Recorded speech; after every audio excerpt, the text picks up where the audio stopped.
Welcome to our channel. Today we how to connect with Zazzle step by step clearly. To connect with Zazzle, start by visiting the official Zazzle website.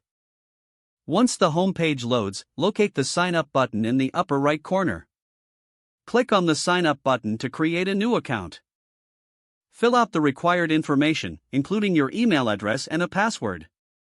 Verify your email address through the confirmation email sent by Zazzle. Once verified, return to the Zazzle homepage and log in using your credentials. Explore the website to familiarize yourself with the different options available.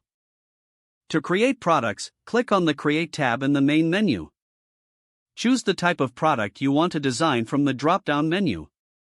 Use the design tool to customize your product as desired. Save your design to your account once you're satisfied with it.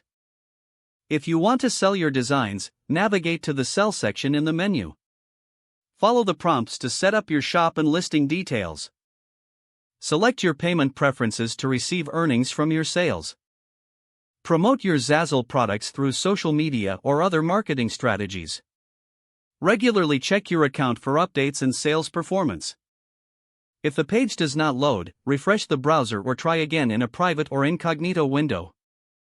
Make sure you are using the correct email address, then retype it carefully to avoid small typos. If your password is not accepted, use the reset option and create a new strong password you can remember.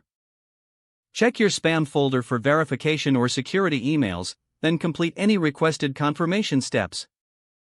Enable two-factor authentication if available to improve account security and reduce unauthorized access risk.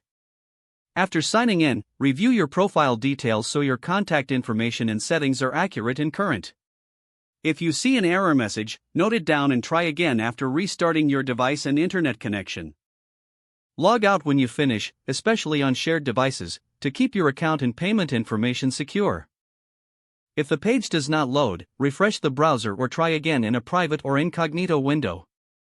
Make sure you are using the correct email address, then retype it carefully to avoid small typos.